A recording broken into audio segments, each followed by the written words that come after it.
Tu connais le club Backseat ? Avec un abonnement à 15€ par mois, tu peux intégrer ce club très fermé et bénéficier de plein d'avantages. Parmi eux, ton nom au générique de l'émission, la VOD YouTube en avant-première dès le vendredi matin, les vidéos bonus en avance, l'accès au débrief, mais surtout, la possibilité de venir dans le public gratuitement à la dernière minute, l'invitation à des événements VIP et une magnifique carte de membre ultra collector. Le club Backseat, c'est le plus grand soutien que tu puisses apporter à l'émission, alors je te donne rendez-vous sur KissKissBankBank, le lien est en description sous la vidéo. Tout de suite, ta VOD.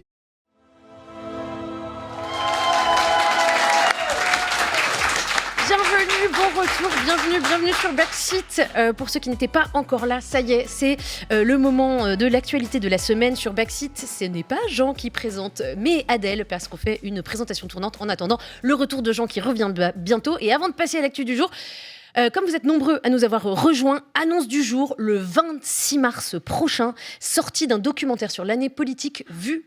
Donc l'année politique passée, 2023, vue par Backseat, par nous tous, les chroniqueurs, on a tous participé. Lien dans le chat pour prendre ses places. Il y a une description également sur YouTube. Abonnez-vous.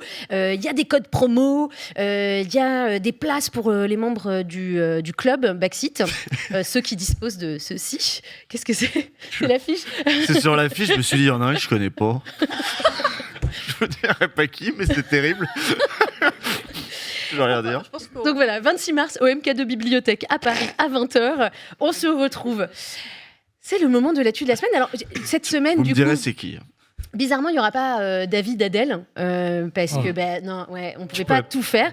Mais j'avais quand même envie de vous partager mon petit coup de cœur de l'actu du jour qui date d'aujourd'hui, parce qu'aujourd'hui sortait le livre de Léa, mais sortait également Paris Match.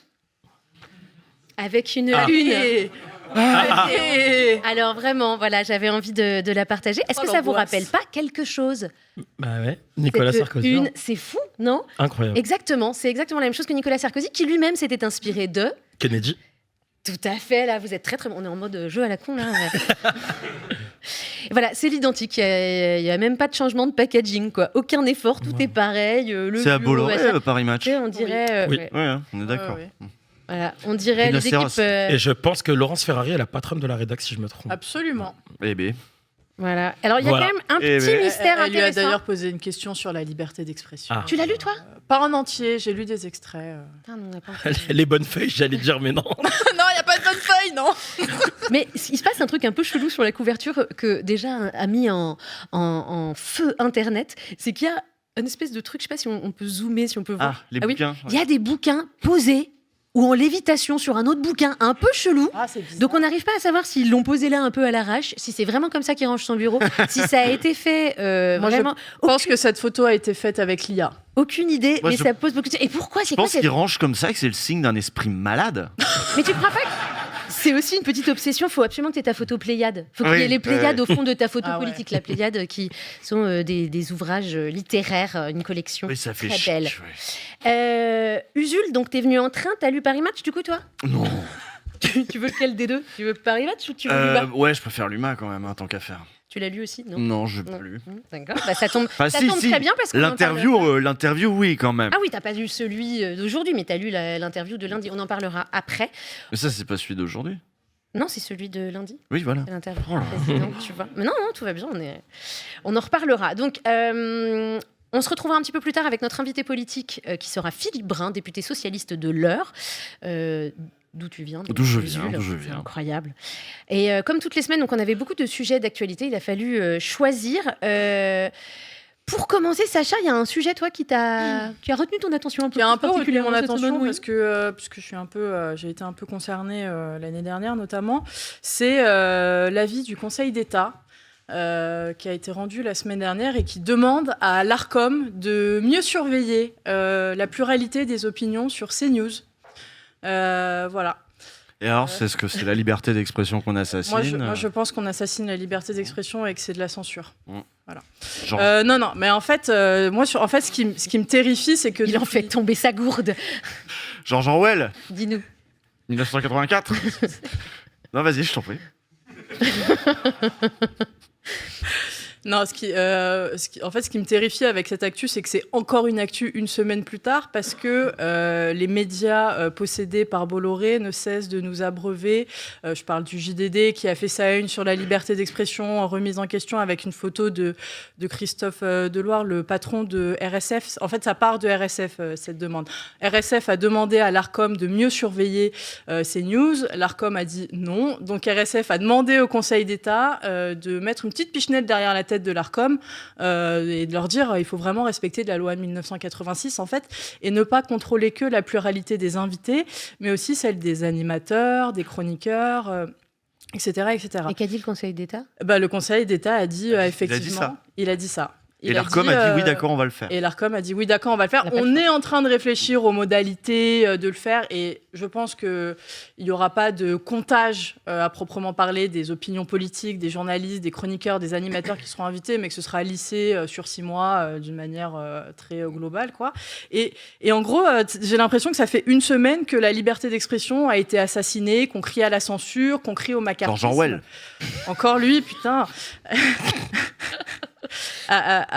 Alors que déjà, ça va concerner toutes les chaînes de télé. Pour le coup, là, on tape sur les doigts de CNews parce que CNews est la principale concernée, mais toutes les chaînes de télé vont du coup être jugées de cette manière-là.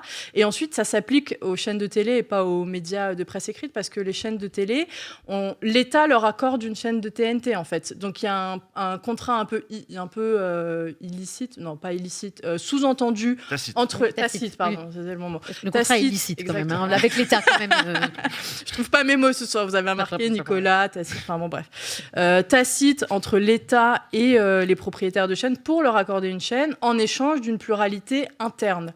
Et donc, en fait... Mais c'est pas que tacite, hein, c'est expliqué. Hein. Oui, c'est expliqué. Non, mais oui. Et c'est que la télé ou c'est aussi la radio ? Non, c'est que la télé. D'accord. C'est que la télé, parce que la radio et la presse écrite, tu as une pluralité d'opinions, parce que c'est des médias qui sont possédés par des propriétaires privés, quoi. Donc la question se pose pas, en fait. Et voilà, moi je suis terrifiée par la machine bolloresque qui s'est mis en route. Est-ce qu'ils l'ont pas très bien pris ? Non, ils l'ont pas très bien pris. Raconte-nous un peu. Non. Pascal Praud a reçu Christophe Deloire sur son plateau la semaine dernière. Et le pauvre monsieur en a pris plein la gueule. Il avait 4 chroniqueurs autour de lui qui étaient pas totalement acquis à sa cause, je pense, malheureusement. Et ça fait une semaine que ça débat de la liberté d'expression est-elle en danger. On remet en question les décisions du Conseil d'État aussi, donc on remet en question la démocratie. Enfin, il se passe des trucs de fou en ce moment, et ce qui me fait peur, c'est que j'ai l'impression qu'il n'y a aucun discours en face qui est audible.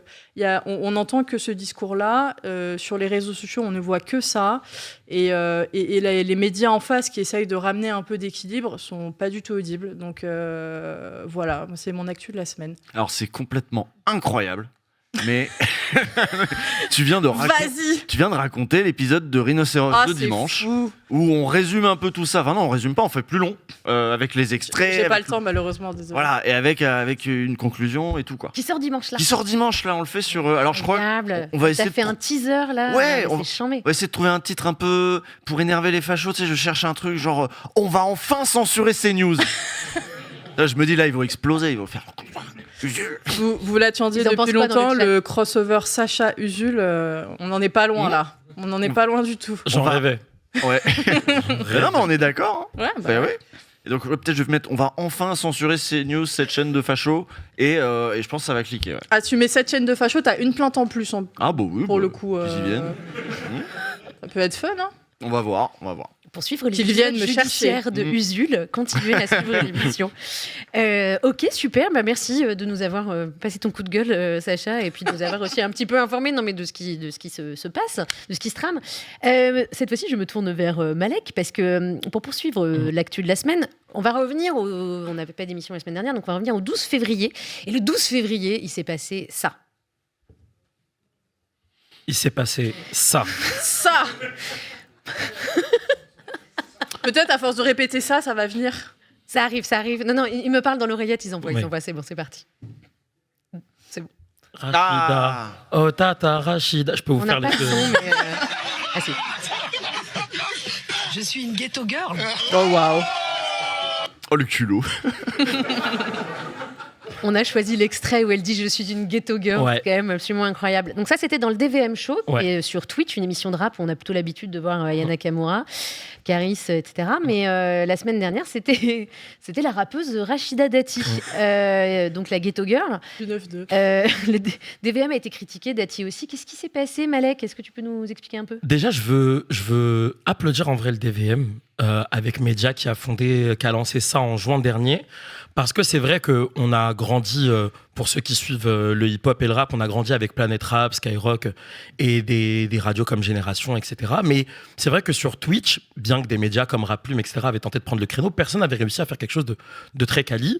Et Media, avec l'équipe du DVM, donc c'est un collectif, il y a Naskid qui est un compositeur qui est assez connu dans le rap, Blaise, Marquis, bref, ils ont réussi à créer un collectif et à créer quelque chose de très authentique avec cette émission du DVM Show qui a lieu à Aulnay-sous-Bois et à ramener des artistes, dont Aya Nakamura qui a un mois fait un titre en exclu et qui a cartonné. Moi j'étais très content de voir ce que ça devenait, d'avoir un truc qui était très quali, en même temps très authentique et voilà. Et semaine dernière, alors qu'il y avait une grande émission pour le nouvel album de Taïk, mon artiste préféré, et d'Adju, moi je suis tranquillement devant mon écran quand j'entends Blaise dire « Faites un maximum de bruit pour Rachida Dati ». Alors, là en moi, deux parties.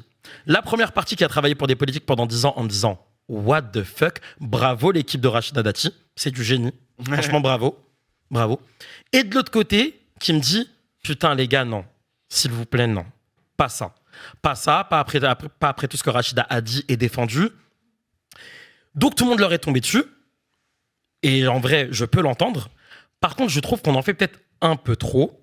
Ces gars l'ont dit très clairement, ils n'avaient pas le recul sur la chose, ils sont absolument pas politisés. Et en vrai, ça doit nous appeler, nous, à faire un devoir encore, à les inviter à voir Backseat, par exemple. Media le sait. Quand tu dis tout le monde leur est tombé dessus, c'est qui tout le monde? Bah alors, t'as une partie de la gauche et la gauche de la gauche, parce que l'extrême gauche n'existe pas pour moi, qui leur est tombé dessus. Et t'as aussi des médias, des acteurs du milieu hip-hop qui, eux, ont plus ou moins une conscience politique, qui leur ont fait un maxi-procès. Eux s'en sont expliqués au début en disant « Oui, mais nous, on est des mecs d'Aulnay et il y a la ministre de la Culture qui veut venir. Et ben nous, on est archi fiers. Est-ce que je peux grave comprendre? Parce que moi, le mec d'Argenteuil qui reçoit un président de la République, quoi qu'on en pense sur mon podcast, bah, j'étais aussi archi fier.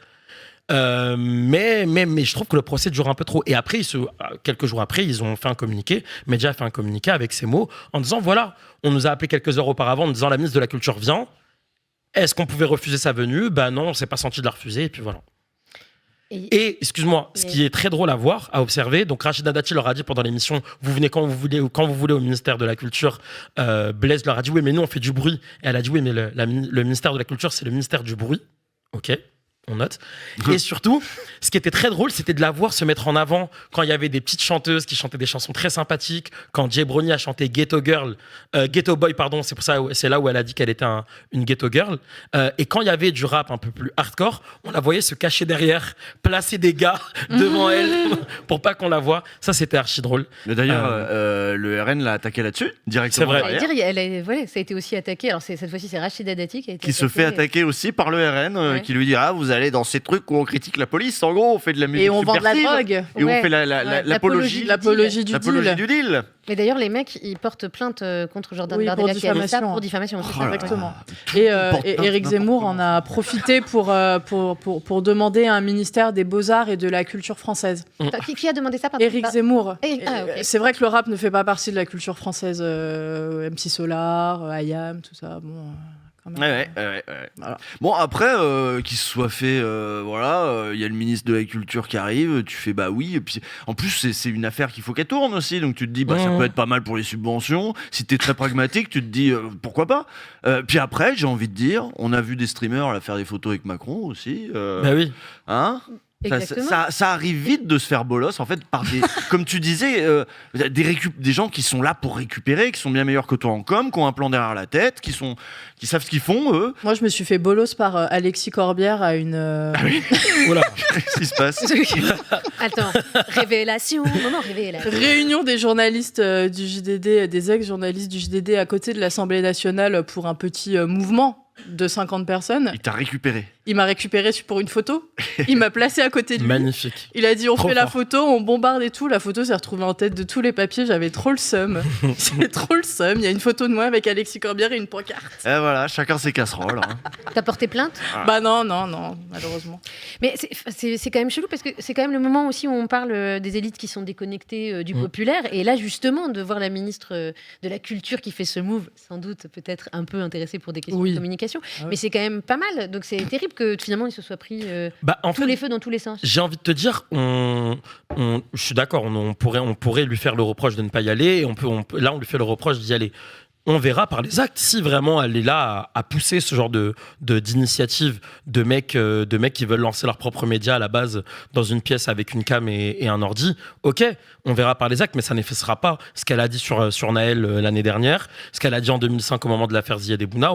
Voilà, donc ça ne l'effacera pas. Moi, ce qui me dérange là, c'est ce procès qu'on fait sur ces mecs qui en réalité étaient un peu naïfs. Et voilà, on peut pas leur en vouloir. Je pense qu'ils se reprendront à deux fois la prochaine fois. On peut pas leur en vouloir, mais on peut aussi comprendre l'agacement de gens qui ont encore en tête les années Sarkozy, le Karcher, machin, qui regardent ça, qui fait mais putain les gars, vous êtes en train de vous faire baiser, mais un peu de plomb dans la tête. Vous voyez bien l'époque dans laquelle on vit, vous voyez bien l'époque de merde, vous voyez bien qui c'est, Rachida Dati. Non, vous savez même pas, mais c'est grave de pas savoir ça à votre grand âge. Vous êtes des adultes. Donc, je comprends cette réaction là aussi, quoi. Mais parce qu'il y a un gros conflit de génération. Oui, c'est ce que j'allais dire. Est-ce ouais, que la génération, alors je suis pas expert sur le sujet, mais est-ce que la génération de rappeurs actuels est pas moins politisée, voire pas du tout que leurs ancêtres, mais leurs grands-parents, Ayam, tout ça. Leurs grands-parents. Non, mais c'est 2 générations avant. Donc, je pense que les fans d'Ayam commencent à être grands-parents. Hein. C'est possible, il faut le savoir. Je renvoie vers du très bon contenu de Rap Plume sur YouTube, sur l'extrême droite.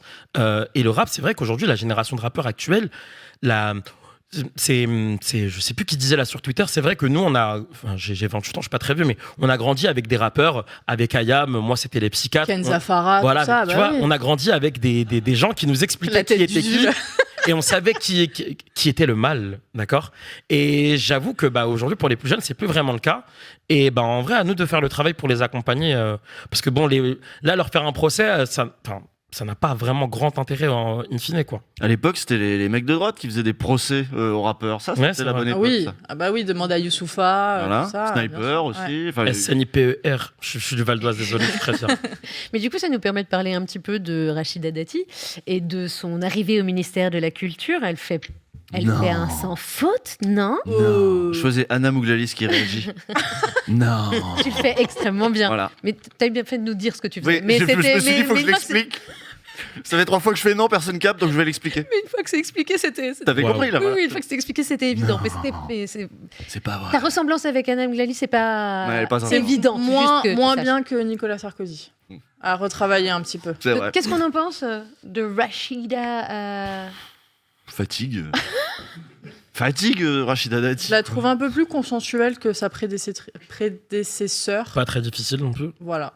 Après, Rachida Dati a été donné des interviews au Grand Mal, à Bolloré, à tous les médias de Bolloré pour le coup. Et j'ai l'impression qu'il y a un double discours, c'est-à-dire que dans les médias de Bolloré, donc le JDD, Europe 1 et CNews, on parle de wokisme, de cancel culture, ce qu'elle ne fait pas dans les autres médias un peu plus traditionnels. Elle a aussi eu des propos sur le service public qui doit pas... Toi aussi, t'as regardé ça.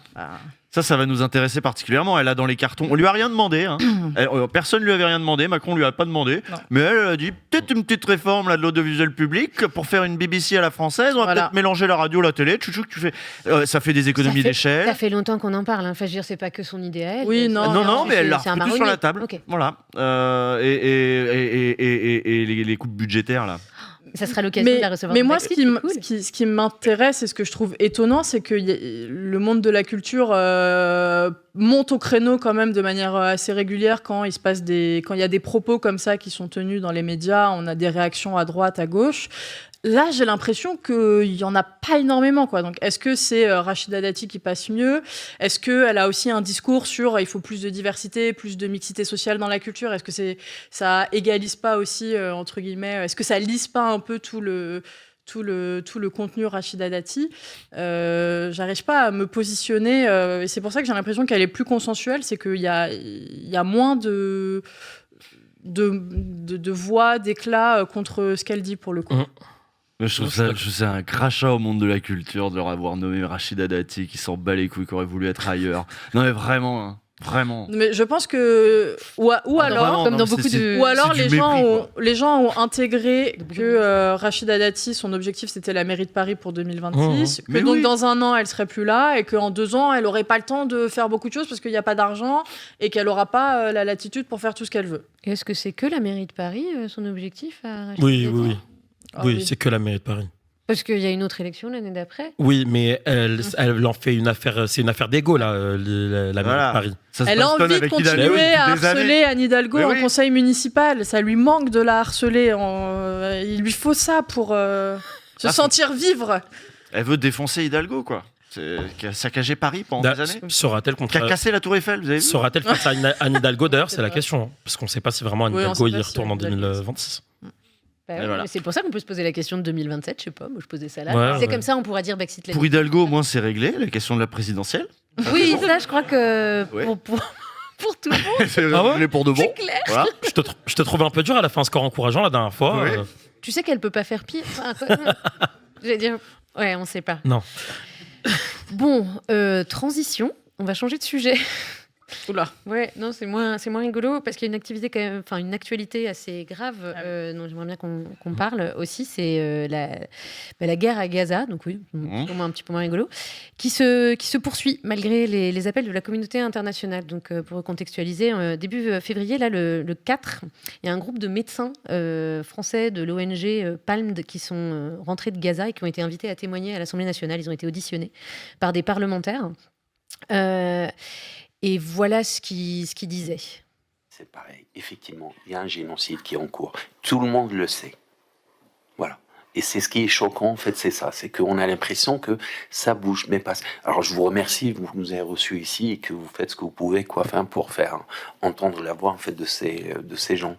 Et qui ne demandent que ça, en fait, parce que la plupart, ils ne comprennent pas. Ils disent, mais d'accord, ok, il y a des problèmes, mais qu'est-ce qu'on a fait pour mériter tout ça? C'est énorme, c'est disproportionné. Merci.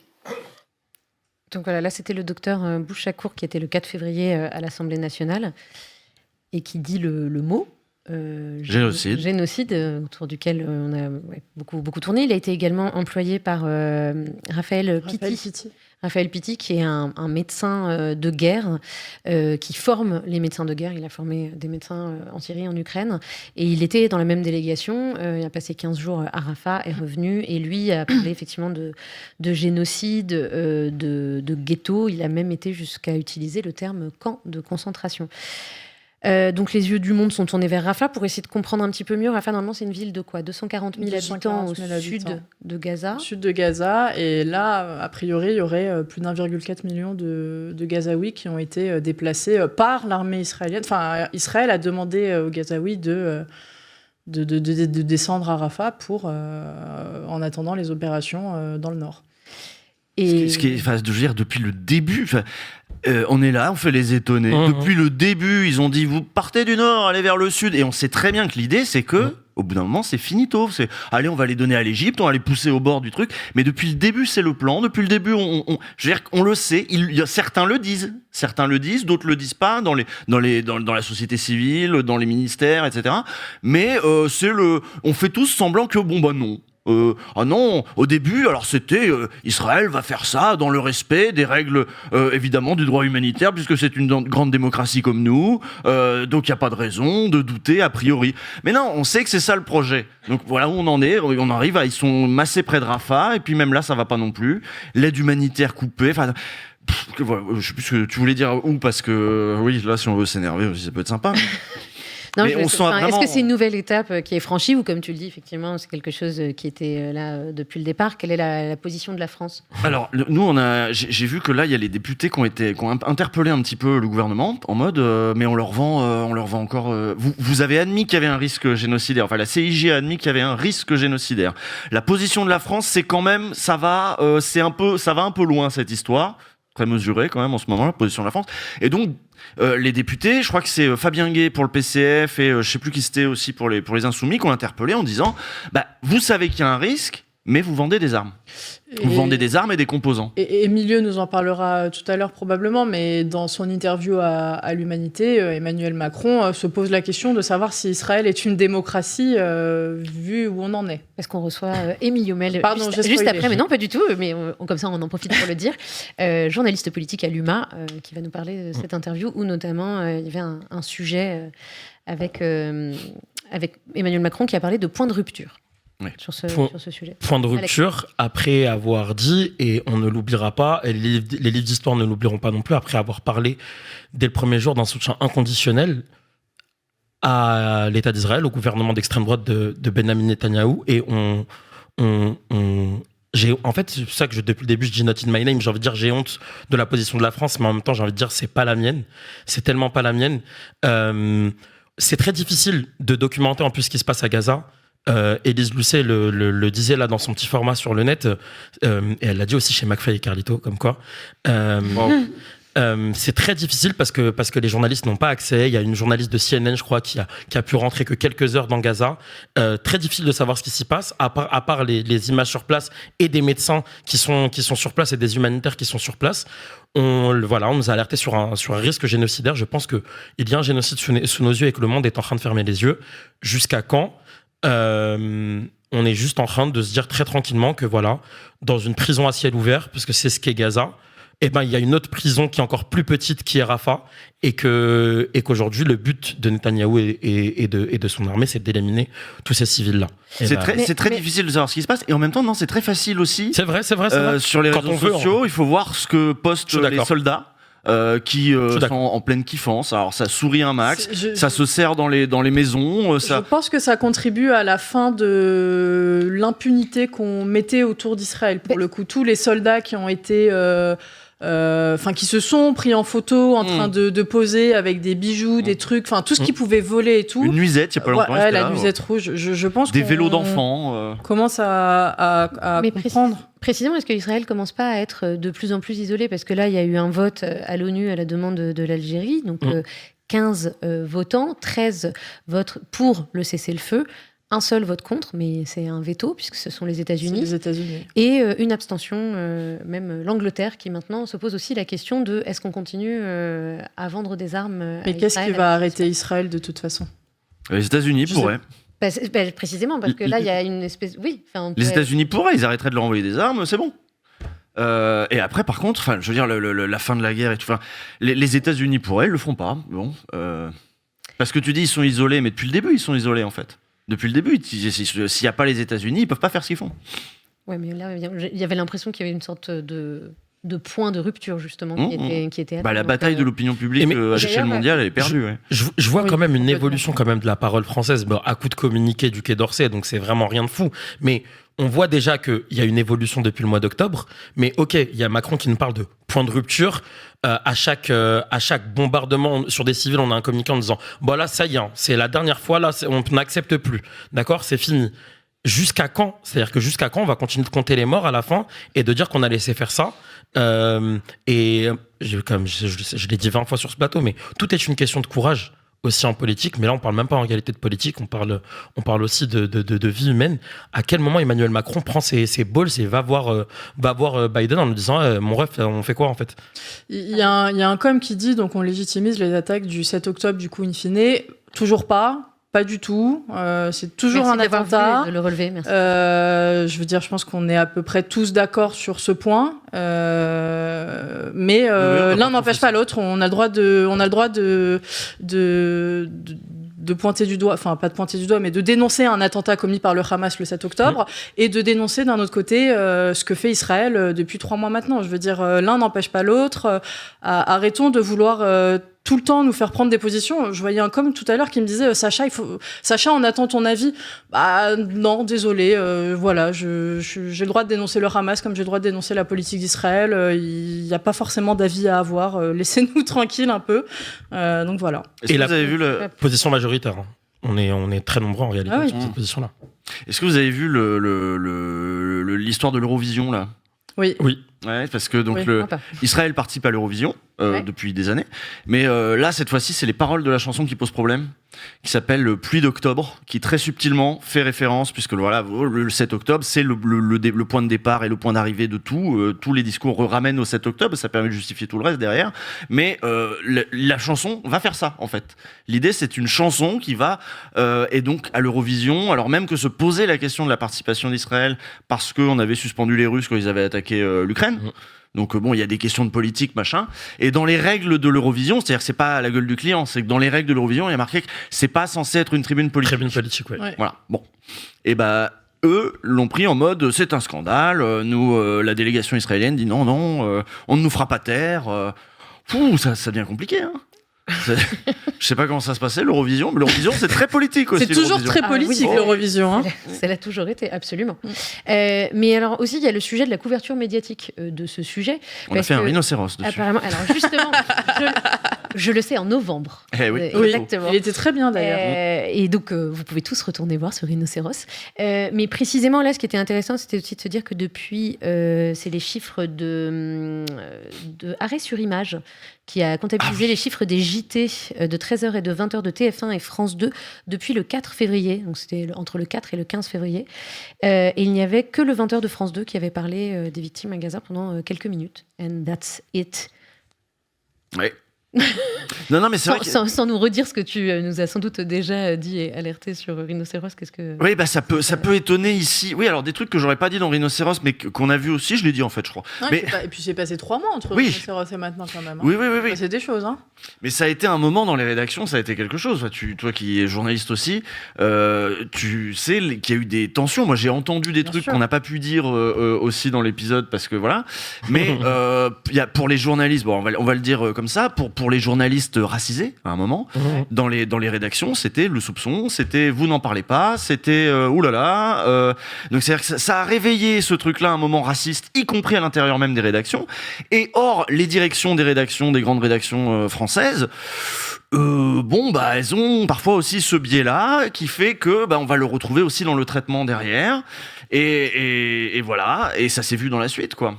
Je ne te parle même pas, je vais pas citer les noms des gars, mais je ne te parle même pas de octobre-novembre pour des journalistes de la rédaction de BFM TV, quand le traitement de ce qui se passait à Gaza a été complètement délégué sous-traité à I24, qui fait partie du même groupe avec un regard totalement biaisé. Je te parle même pas de ce qu'ont ressenti les journalistes de la rédaction de BFM TV et de ce qu'on leur a apporté d'ailleurs comme réponse à la direction quand il y a eu des réunions de crise. C'est assez partagé à BFM pour le coup. Moi, des retours que j'en ai eus, ils sont tous extrêmement gênés par le traitement de cette guerre en interne. Tous les journalistes de BFM ne sont pas pourris. Mais toutes les rédactions ont été traversées justement de luttes, de problèmes, de doutes, de malaise, énorme malaise, quoi. Par contre, les directions étaient plutôt dans le même sens en général. Ce qui fait que là, il y a des gens, ça se trouve, ils nous écoutent et ils se disent, mais c'est la première fois que j'entends un plateau où des gens en parlent de cette manière-là, on va dire. Parce que sur les autres plateaux, dans les grands médias, c'est beaucoup plus difficile parce que, c'est compliqué les rédactions, on va dire. Et c'est la raison pour laquelle Backseat existe, et c'est la raison pour laquelle merci Jean de t'être battu pour ce projet. On continue ? Autre sujet d'actu cette semaine et qui est aussi lié puisqu'il a été traité dans le journal L'Humanité. Il y a eu interview d'Emmanuel Macron dans l'UMA. C'était au sujet principalement au départ de la panthéonisation de Missak et Méné Manouchian.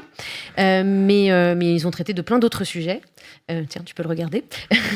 Et c'est pour cela que l'on reçoit l'invité de l'actu qui est Emilio Mélé, désolé, journaliste politique à l'UMA.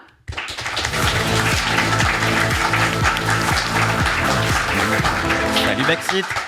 Salut Emilio, c'est cool de te revoir. Bah oui, ça fait plaisir, mais il manque Jean-Luc Mélenchon et le public chaud de la fête de l'UMA quand même. Attends, le public il est pas chaud ? Pas assez. Faut pas provoquer comme ça. Ça va ? Donc, en 120 ans d'histoire, l'UMA n'avait jamais réalisé d'entretien avec un président de la République en exercice. Donc, ce qui s'est passé lundi C'est historique. Donc maintenant, toi, tu interviews les présidents de la République. Donc est-ce qu'on doit te vouvoyer, faire des révérences, tout ça ? Qu'est-ce que ça a changé dans ta vie ? Moi, je suis déçu, j'avais pas de loge déjà en arrivant. Il n'y avait pas de personne pour me maquiller, C'est mieux que de se faire engueuler par Mélenchon ou pas ? Au global. C'est différent. Il est moins éruptif que Jean-Luc. Pourquoi qu'on n'interviewait pas les présidents de la République avant et pourquoi on le fait maintenant ? Pourquoi on le fait maintenant ? Parce qu'il y a un événement particulier. C'est la première fois qu'un communiste étranger résistant, en l'occurrence Missak Manouchian, entre au Panthéon. Et sans cet événement, sans cette cérémonie, jamais on n'aurait interviewé Emmanuel Macron. Il a réparé, même si c'est un président de droite, une injustice de plus de 80 ans. Et c'est la seule et unique raison pour laquelle on a décidé de l'interviewer. C'est aussi parce que tout ça, ça s'inscrit dans un contexte de la loi immigration votée il y a 2 mois avec les voix de l'extrême droite et avec une partie des idées de l'extrême droite. Et en fait, pour nous, la personne de Manouchian et ses combats incarne toutes les contradictions d'Emmanuel Macron. Et donc, en fait, on a voulu le mettre face à ces contradictions. Alors justement, avant qu'on parle un petit peu plus de la panthéonisation de Manouchian. Comment est-ce qu'on se prépare à une interview comme ça ? Vous étiez 4 journalistes, me semble-t-il, à l'interviewer. En plus, c'est une interview particulière, parce que c'est une interview de presse écrite. Donc vous avez peut-être, je ne sais pas, est-ce que vous avez plus de temps ? Est-ce que c'est relu ? Est-ce que vous êtes complètement libre ? On veut un peu savoir les coulisses. Alors, entre le moment où on a demandé à l'Élysée et l'interview, il s'est passé 3 semaines. On a su 1 semaine avant à peu près que Emmanuel Macron avait accepté la proposition qu'on lui avait faite. À partir de ce moment-là, on s'est mis à bosser, on s'est mis à 4, on a vécu dans notre bulle pendant 1 semaine, à préparer les questions, les ciseler pour être sûr de ne pas faire de conneries, parce que l'enjeu était énorme pour nous. Et les ciseler parce que vous êtes un journal d'opinion qui n'a pas exactement les mêmes opinions. À combien de pourcents ? Je crois genre 90. Ouais, 90. Ouais. J'aurais dit qu'on a 10% d'accord et 90% de désaccord. Ouais. Okay. Donc en fait, l'Élysée, oui, a relu l'entretien, ça a été dealé dès le départ, mais ils n'ont quasiment rien bougé. C'était le deal. De toute façon, s'ils avaient tout caviardé, on aurait fait comme Society, on aurait pris l'entretien, on l'aurait mis à la poubelle. C'était hors de question qu'il change de toute façon la vivacité de l'échange qu'on a eu. Moi j'ai une question. Bon, Emmanuel Macron est une anguille. On sait bien que quand il parle à Valeurs Actuelles, il va pas dire la même chose que quand il va parler à l'UMA. Voilà, on sait qu'il aime faire plaisir à la personne à qui il parle, la regarder dans les yeux, la charmer, etc. Bon, on peut se douter que voilà. Qu'est-ce qui vous a surpris ? Vous vous êtes dit tiens, je pensais pas qu'il serait allé jusque-là. Même si la parole de Macron vaut ce qu'elle vaut, c'est-à-dire il pourra dire autre chose le lendemain, mais qu'est-ce qui vous a surpris comme réponse, comme manière d'un truc que vous attendiez pas ? De toute façon, nous, on est venu avec nos questions. Lui, il est venu avec ses réponses, comme dirait l'autre. Et donc, on s'attendait pas. On s'attendait pas du tout à ce qu'ils nous disent que c'est un communiste. Par contre, moi, ce qui m'a surpris, c'est qu'il se repeint totalement en homme de gauche, quasiment pendant la moitié de l'entretien. Il nous explique qu'il a mené la politique la plus à gauche de ces 30 dernières années. Il remonte même jusqu'à Mitterrand. Et le SMIC à 1 400 €, c'est fait. Il nous dit ah bon.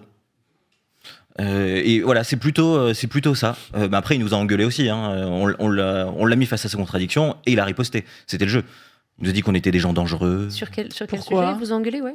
Il nous a engueulé parce qu'il pense qu'on fait un trait d'égalité entre lui et l'extrême droite. Ce qui n'est pas vrai. Ça fait par contre des années, 7 ans, qu'on écrit qu'il pave la voie à l'extrême droite, qu'il prépare son arrivée au pouvoir. Ça ne veut pas dire qu'il mène la même politique, même si parfois il y a des ponts. Et en gros, voilà, c'est ça. Il nous reprochait d'avoir dit ça. Mais pour lui, on met un trait d'égalité. Ce qu'il faut à ce moment-là, il nous dit qu'on est dangereux. Malek. Merci pour l'entretien, parce qu'en vrai, ça faisait du bien de lire ces questions-là posées à Macron. Merci. Tu penses qu'il a accepté pour quelle raison ? Parce que c'est un président qui est obsédé par sa trace dans l'histoire. Ouais. Déjà, c'est le premier président de la République à s'exprimer dans le journal de Jean Jaurès. Je pense que rien que ça a dû titiller son ego. Il était content que vous lui proposiez, parce que sinon c'était Pif Gadget. Il l'a déjà fait dans Pif Gadget. I know. Et ensuite, il aime bien se mettre en scène en montrant, et on l'a vu des offs de l'Élysée déjà en amont de l'entretien, ils avaient déjà accepté, donc nous on a un peu observé ce que disait l'Élysée, et aussi après, nous on parle de tout le monde, on parle à tout le monde, de CNews à l'humanité, comme si c'était la même chose que les médias de Bolloré et un média indépendant une presse indépendante qu'est l'Humanité.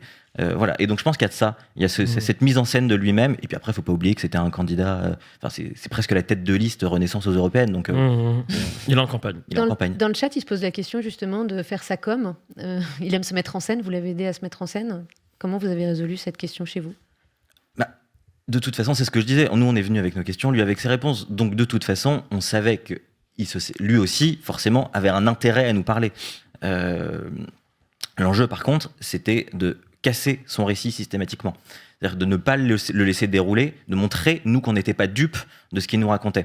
Et je pense qu'on a réussi à le faire, notamment sur la panthéonisation de Manouchian. Lui qui veut en faire un Français de préférence, il cite Aragon, Aragon dit l'inverse dans son poème Strophe pour se souvenir, et notamment via la présence de Marine Le Pen. En fait, si on ne révèle pas que Marine Le Pen a été invitée selon le protocole et qu'elle risque d'être là, en fait, ça passe crème. Justement, on va y venir. Moi, j'avais une petite question avant. Est-ce qu'il y a des choses que vous n'avez pas mis dans l'interview que tu regrettes ? Non. Non ? Non, parce que c'est vrai qu'on a dû faire un choix. Au total, il y a 28 000 signes d'entretien pour 1h15 d'interview. Au total, ça fait 40 questions. C'est énorme pour un entretien, 40 questions. Et on en a trappé, je pense, 20-25, parce qu'il faut faire des choix. On ne peut pas non plus consacrer tout le journal à Emmanuel Macron. On a déjà consacré 7 pages, c'est énorme. Et donc non, a priori, j'ai rien que je regrette. On a vraiment essayé de garder justement tous les points d'achoppement, parce qu'aussi, pendant 1h15, tu te répètes beaucoup. Oui. Mais alors, il est comment, en vrai ? Mais il est courtois. Il est sympa, ouais. Courtois ? Je dirais courtois. Courtois, ouais.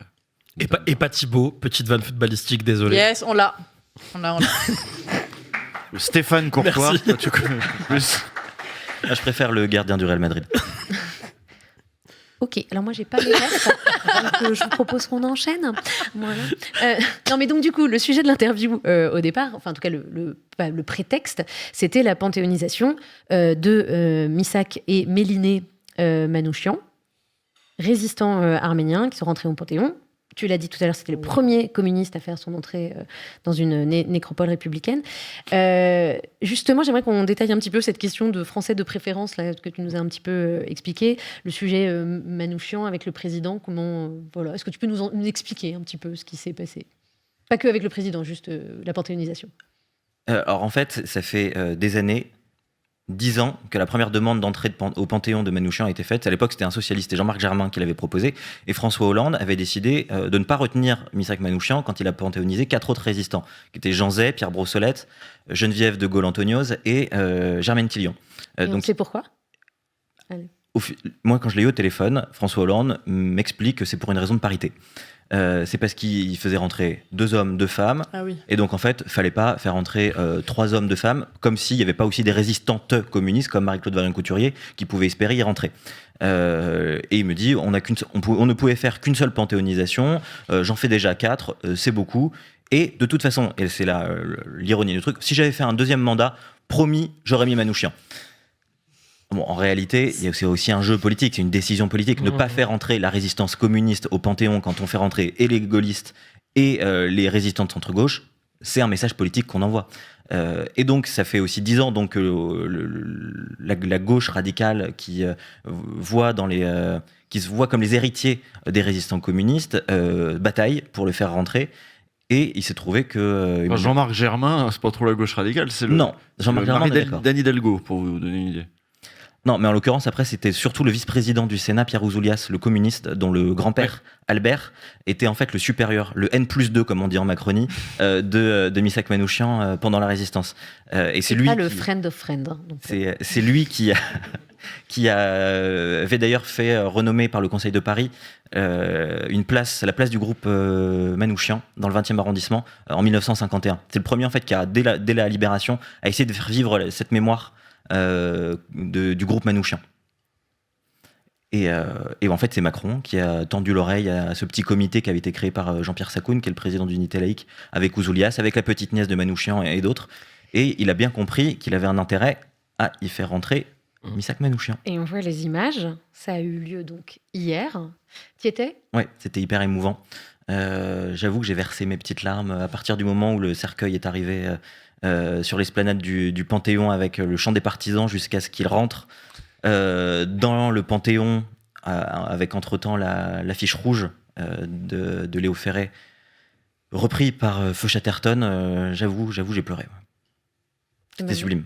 Merci de nous partager ce moment d'émotion, mais c'était aussi un moment, pas que d'émotion, mais un peu de polémique aussi hier. Oui, on parle de Marine Le Pen, c'est ça? Ouais, on y va, vas-y. On y va? The floor is yours. Oui, je sais pas, qu'est-ce qu'on dit? Non, moi je l'aime pas trop, moi. Moi je pense que c'est un peu une facho. Mais... Est-ce qu'on doit forcément donner son avis ou pas? Attention, on va porter plainte. Elle va porter plainte, Usul. Fais gaffe. Ouais, je sais.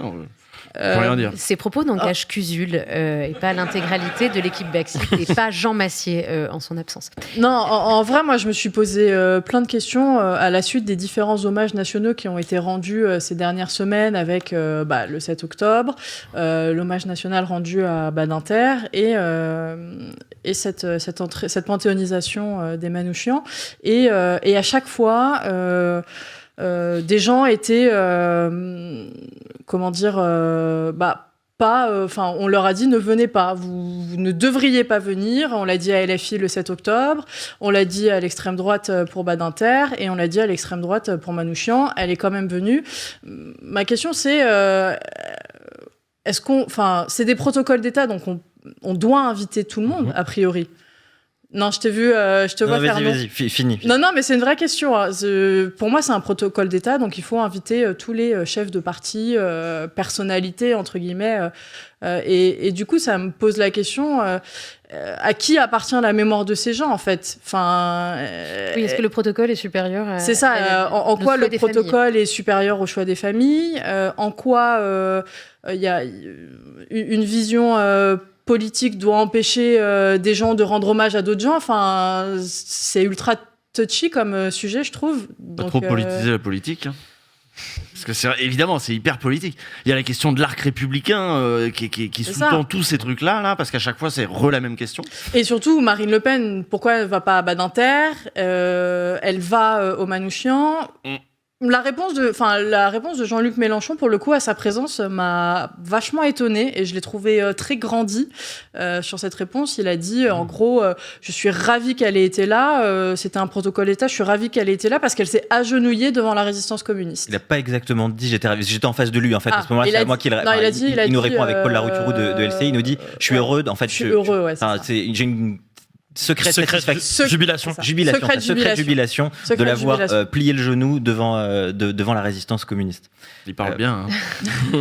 Tu voulais ajouter un truc, Emilio. Ouais, sur le protocole, en fait, en amont de l'entretien, on a essayé de savoir si elle avait été invitée ou pas. Et donc, on a essayé de chercher l'info, et il se trouve qu'effectivement, il y a un protocole qui est régi par le décret de 1989. C'est Mitterrand qui avait signé ça, qui en fait liste toutes les personnalités qui doivent être invitées. En l'occurrence, c'est pas les chefs de parti, c'est les présidents de groupe. Et comme elle est présidente du groupe RN, elle a été invitée. Donc l'Élysée se cachait franchement derrière ça, sauf que comme si ce n'était pas un sujet politique. Voilà, le protocole, c'est le protocole, nous on peut rien faire, c'est comme ça. C'est méchant, nous on applique la règle. Hein. Alors que oui, c'est... Mais l'enjeu, c'était justement d'avoir une parole politique aussi de Macron là-dessus. Il a fallu aller lui arracher un petit peu. Hein. Je vais pas vous le cacher. C'était pas spontané de nous dire qu'elle n'avait pas sa place là. Mais il y a un truc. Par exemple, il y a Jordan Bardella, il était là. Jordan Bardella, lui, est chef de parti. J'ai eu confirmation que jeudi dernier, avant la panthéonisation et avant l'entretien, Jordan Bardella n'était pas invité. Donc ça veut dire qu'il en a fait la demande et qu'elle a été acceptée. Donc là, a priori, ils ne peuvent pas se cacher derrière le protocole. En même temps, on apprend que Emmanuel Macron et Jordan Bardella, des fois, se passent des petits coups de fil en secret, donc rien d'étonnant. Moi, en réalité, si on suit cette ligne... Comment on apprend ça, Malek ? Des petites indiscrétions dans les médias, parce que je lis l'UMA, mais pas que. Moi, je suis d'accord avec toi. L'Élysée se cache derrière cette petite version officielle avec le décret, mais Emmanuel Macron, en tant que président, aurait pu dire moi, je l'invite parce que c'est le protocole, mais les responsables de la majorité, qui a la tête de Renaissance. Stéphane Séjourné, putain, j'ai oublié. Ah non, c'est Séjourné. Donc, un Séjourné aurait pu prendre la parole, quoique il était ministre, mais je sais pas, qui est président du groupe Renaissance d'ailleurs. C'est Sylvain Maillard. Non, c'est Sylvain Maillard. Ah oui, Sylvain Maillard. Bah voilà, Sylvain Maillard aurait pu prendre la parole. Stéphane Séjourné est ministre des Oui, Affaires il est étrangères. ministre. Mais c'est lui qui dirige le parti. Mais C'est lui oui, qui dirige toujours le à la parti. tête du parti. Bah voilà, les membres de la majorité, et puis même à droite en réalité, ils auraient pu prendre la parole en disant nous en tout cas on s'oppose à l'avenue de Marine Le Pen à cette panthéonisation, et ça aurait été une réponse politique, et peut-être que face à l'opposition de tous ces responsables politiques, elle ne serait pas venue, je sais pas. C'est un signe des temps, c'est un signal faible, quoi.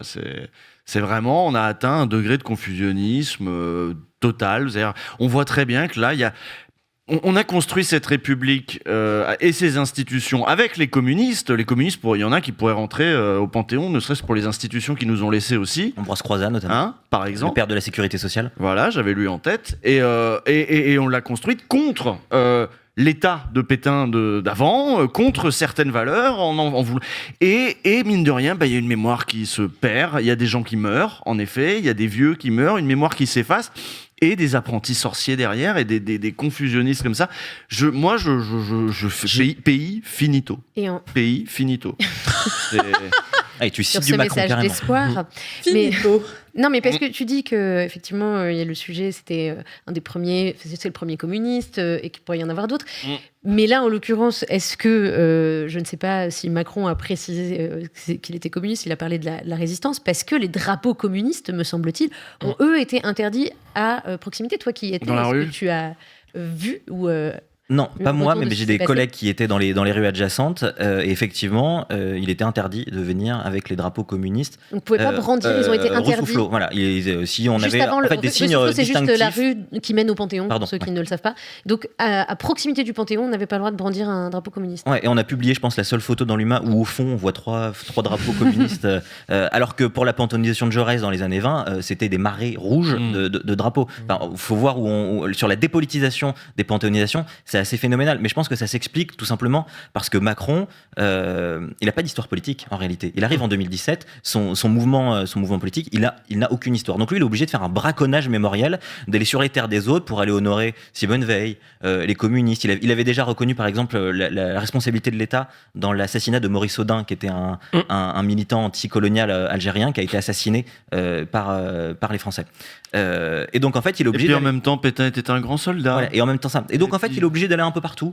Et donc en allant un peu partout, comme c'est pas les mémoires qui lui appartiennent, il est obligé de dépolitiser un peu tout ça. Et il dépolitise. Quand il fait Manouchian, il en fait un Français, un Français patriote. Mais Manouchian, s'il aimait la France, c'est parce que c'était la France des Lumières, c'était la France de la Révolution française qu'il aimait. C'était pas la France des cathédrales et la France de Marine Le Pen. Parce qu'il faut rappeler que Manouchian était arménien, avait survécu au génocide arménien, apatride, arrivé en France. Il a demandé 2 fois la nationalité française, en 33 ou en 34, pardon, je ne sais plus, et en 40, et ça lui a été refusé 2 fois. D'accord. Est-ce que vous avez d'autres choses à sur ce sujet juste cette opposition, parce qu'on a vu, au-delà de la présence de Marine Le Pen, on l'a vu surtout tout sourire quand elle avait une caméra face à elle.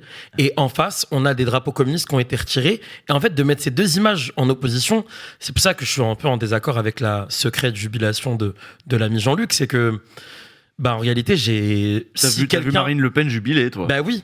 C'est plutôt elle qui jubilait. Et c'est plutôt elle, si on doit parler de victoire, de genoux à terre, c'est plutôt elle qui a gagné. Et c'est ça qui me fait chier. Surtout quand tu l'écoutes parler après et te dire il faut rendre hommage à des résistants. Enfin, elle rentre dans le discours mainstream, en fait, qu'on attend. Et à ce moment-là, elle parle même de son père et de la Légion étrangère en disant oui, j'ai un lien avec les Légions étrangères. Effectivement, c'est vrai, Jean-Marie Le Pen, il s'est engagé dans les Légions étrangères. C'est pour aller mater les répressions dans les colonies, en Indochine et en Algérie. Donc c'est l'inverse des combats de Manouchian. Et c'est dans les Légions étrangères, parce que où il n'y avait pas que des gentils étrangers, hein. Il y avait des anciens nazis, des nazillons recyclés, et c'est là-bas qu'il a récupéré son couteau des jeunesses hitlériennes, par exemple. Donc entendre Marine Le Pen dire ça sur France 2 dans le Panthéon à l'occasion de la panthéonisation de Manouchian, c'est à vomir. C'est une provocation. C'est ce qu'elle fait là. Mais en fait, si elle y allait pas, c'était reconnaître politiquement qu'il y avait un lien entre elle et Vichy. Parler de la Légion étrangère et de sa famille, c'est ce qu'elle essaye de faire oublier, son père, etc. Et là, elle le ramène au Panthéon. Enfin, c'est une provocation. Moi, il me rend dingue. Hein. Moi, je te dis, encore, je sais pas si tu as vu son tweet cet après-midi, mais ah oui, 100 millions de morts. Emmanuel Macron, il a rendu hommage aux communistes. Vous imaginez, les communistes, c'est les méchants. Mais elle a fait un tweet 100 millions de morts, machin, les communistes. Mais fallait pas venir hier à ce moment-là, toi, si t'aimes pas les communistes. Enfin, Enfin, évidemment que t'aimes pas les communistes, parce que historiquement... pas les étrangers non plus. C'est logique. En plus, donc, Mais ça rend fou, hein. Ça rend fou. Ça rend fou. Ça rend zinzin. France finito, c'est le mot de la fin. Finito pipo. Usul finito aussi, non? Ah, moi je suis finito. C'est première partie finito parce qu'on va passer à la pause dans pas longtemps. Donc merci beaucoup, merci d'avoir fait le déplacement jusqu'à nous, Emilio. C'était vraiment superbe. Emilio Melet de l'UMA. Où est-ce qu'on peut lire Où est-ce qu'on peut lire l'interview si on l'a pas déjà lu et que lundi s'est passé et que du coup on ne sait pas où est-ce qu'on peut racheter le journal. Le journal était resté dans les kiosques jusqu'à hier pendant 3 jours, mais maintenant il y est plus et donc il est sur le site de l'Humanité, humanité.fr. Question, Emilio, vous avez plus vendu ou pas? On n'en sait rien encore. Pas encore. On saura dans 15 jours. Okay. En tout cas, moi j'avais profité de la petite offre Backseat pour m'abonner à l'UMA en septembre dernier. Mon abo s'est terminé, j'en ai profité pour me réabonner à l'UMA cette semaine. Bravo. Mais ça, je demandais pas des applaudissements, mais juste en réalité faites-le parce que c'est archi intéressant. Voilà.